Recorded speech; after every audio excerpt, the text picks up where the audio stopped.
Seu objetivo é fazer mais do que as atividades do PET? Seu objetivo é aprender com as atividades do PET? Se é, você está no lugar certo, porque o objetivo dessa aula é a gente corrigir as atividades da semana 1 do PET, volume 2. Eu sou Jussara, professora de Física, e espero poder contribuir com você com esse vídeo. Então, bora para a correção. Exercício número 1, página 103, diz assim: a matéria em seu estado normal não manifesta propriedades elétricas. No atual estágio de conhecimentos da estrutura atômica, isso nos permite concluir que, bom, se eu for fazer uma análise em relação à estrutura atômica, a gente tem prótons, tem elétrons e tem nêutrons, né? E como ele está dizendo que ele está no seu estado normal, quer dizer que ele está neutro. E ele estando neutro, a minha opção correta é constituída somente por nêutrons? Não. Possui maior número de nêutrons do que prótons? Não. Possui quantidades iguais de prótons e elétrons? Provavelmente esse aí. E é constituída somente de prótons? Não. Então, a resposta correta, letra C. Certinho? Aí, o que você faz, Webert? Você confere aí. Se tiver ok, quiser que eu continue, eu continuo. Do contrário, se tiver alguma dúvida, você pode perguntar, ok? Fica à vontade para abrir o áudio, caso você queira também perguntar, tá bom? Então, vamos para exercise number 2, que diz assim: um isolante elétrico. Aí eu vou ler aqui, porque eu estou com a imagem travada aqui. Letra A. Não pode ser carregado eletricamente? Uma observação. Ele colocou, né, alguns exemplos de isolantes, que é madeira, vidro, barro, no caso, cerâmica, né?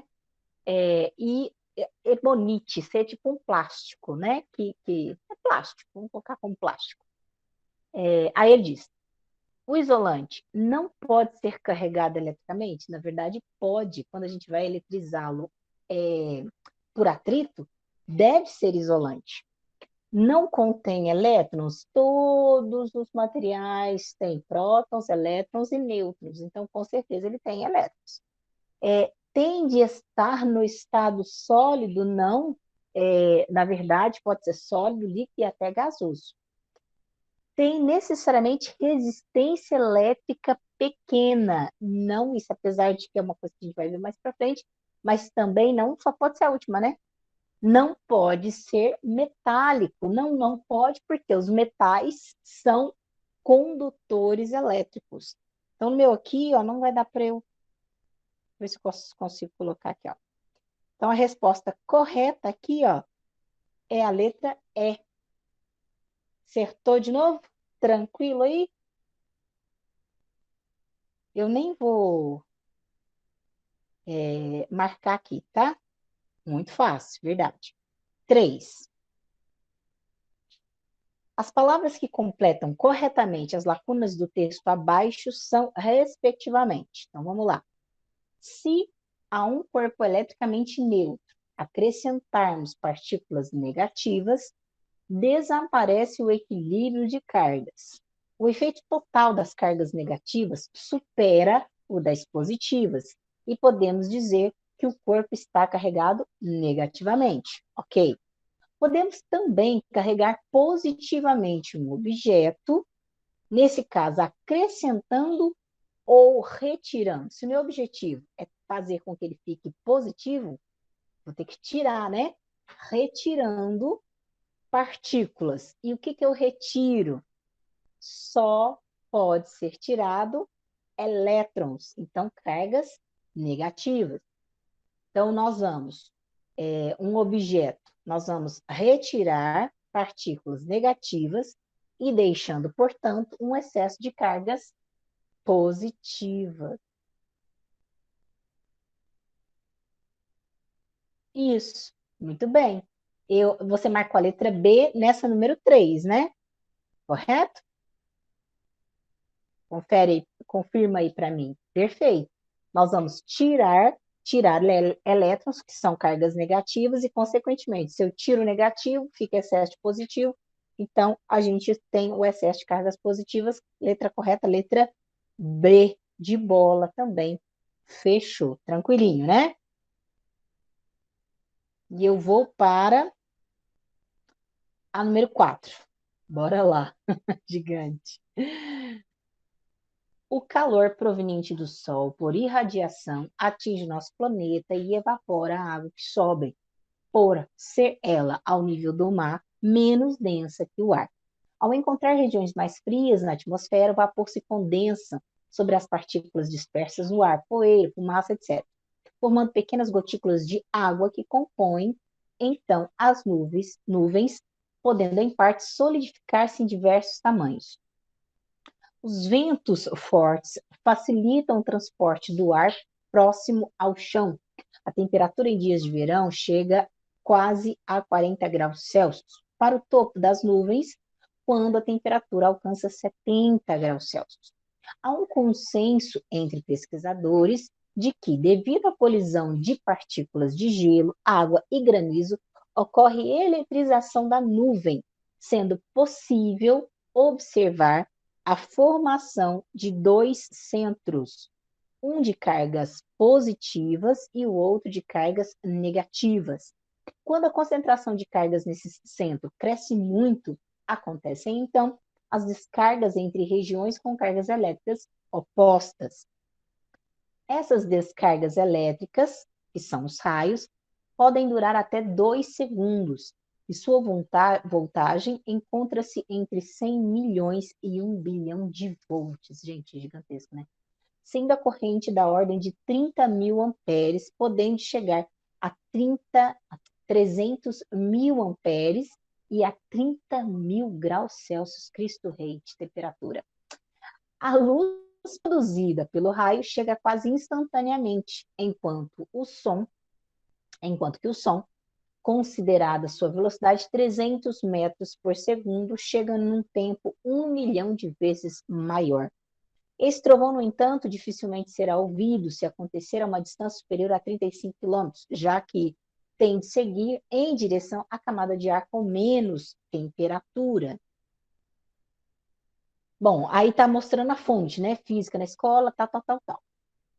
A eletrização que ocorre nas gotículas existentes nas nuvens pode ser observada em inúmeras situações diárias, como quando, em tempo seco, os cabelos são atraídos para o pente, ou quando ouvimos pequenos estalos por ocasião da retirada do corpo de uma peça de lã. Agora, nessa época, acontece muito isso, né?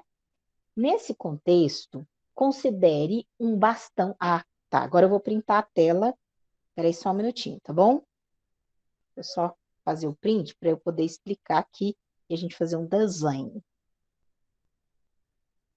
Beleza. Enquanto ele processa, eu leio aqui, ó. Aí a gente vai esquematizar para ficar mais fácil para entender, tá bom? Deixa eu achar de novo, perdão. Nesse contexto, considere um bastão de vidro e 4 esferas condutoras eletricamente neutras, A, B, C e D. O bastão de vidro é atritado em um ambiente seco com uma flanela, ficando carregado positivamente. Então, eu tenho aqui, ó, um bastão. Vou colocar aqui as cargas que estão em excesso. Ele tem elétrons? Tem. Tem prótons? Tem.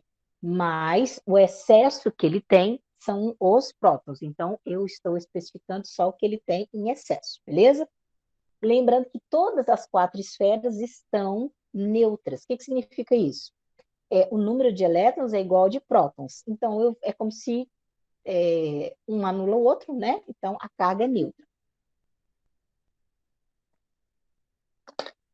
Bom, aí ele vai passar por um processo. Quer ver? Ó? Peraí. O bastão de vidro é atritado em um ambiente seco, como a panela, ficando carregado positivamente. Após esse processo, ele é posto em contato com a esfera A. engraçado, né? Ele vai falar sobre eletrização na semana 2. Não sei se você chegou a assistir não, a ler a semana 2. Mas o que acontece, Elliot? Quando a gente tem a eletrização por contato, que é esse caso aí, ó, você vai imaginar o seguinte: o bastão de vidro vai encostar necessariamente na esfera, que a princípio estava neutro. Só que quando ele encosta, a esfera é condutora, possui uma grande quantidade de elétrons livres. Então, quando ela encostar, você lembra que os opostos se atraem, positivo atrai o negativo. Então, provavelmente, o que vai acontecer aqui?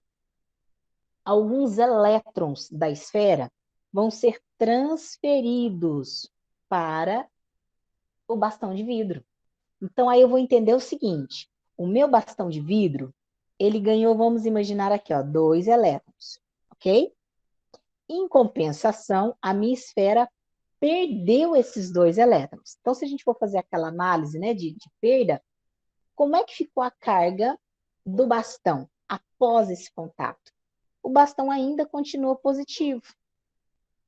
Só que agora, menor carga, porque são só 2, mas ainda fica positivo. Em compensação, a nossa esfera, que anteriormente era neutra, ela perdeu 2 elétrons. E quando ela perde elétrons, fica em excesso o quê? Prótons. Então, aí eu tenho os dois carregados com a mesma carga, certo? Nesse primeiro processo. É lógico que esse número eu inventei aqui foi o que coube, mas isso não é 1 ou 2, são vários milhões, né? E aí eu vou para onde? Vou para o segundo processo. Eu já identifiquei no primeiro caso. Vou apagar esse aqui. Aí, depois que ele entrou em contato, ele vai fazer o seguinte: esta esfera, ou seja, a esfera A, é então aproximada das esferas B e C, que estão alinhadas com ela, mantendo contato entre si, porém não as toca. Meu Deus, o que está acontecendo? Alinhadas. Então, eu tenho aqui, ó, a esfera A, que agora ela está carregada o quê? Vou pôr mais prótonzinhos aqui só para identificar. Positiva, vou carregada positivamente, beleza? Ela vai aproximar sem tocar nas esferas B e C. Só que tem um detalhe: essas duas esferas estão em contato. Isso significa que elas compartilham entre si, é como se as duas fossem um corpo só, tá? Aí eu vou pensar naquele processo, porque o que ele está exigindo de você aqui, de certa forma, é o quê? Quem se transfere de um corpo para o outro sempre são os elétrons. Então, se eu penso aqui, ó, ao aproximar o A, a esfera A, de B, quem vai ser atraído para ela? As cargas negativas. E quem vai repelir? Porque os iguais se repelem. Então, a gente vai ter o afastamento das cargas positivas. Sabe o que aconteceu aqui? A chamada indução. A gente vai ver isso na semana 2, tá? Você chegou a ver. Então, o que aconteceu?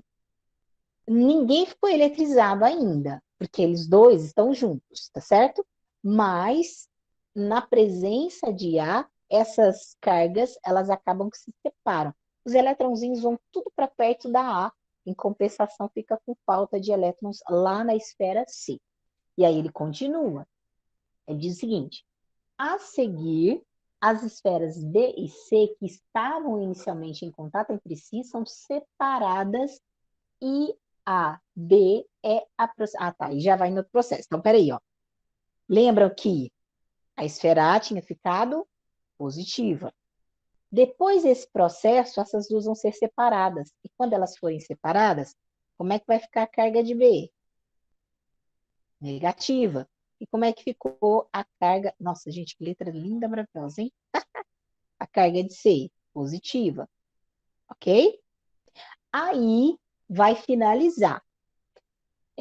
Agora sim, elas são separadas e a B é aproximada da D, que está ligada à Terra por um fio condutor sem tocá-la.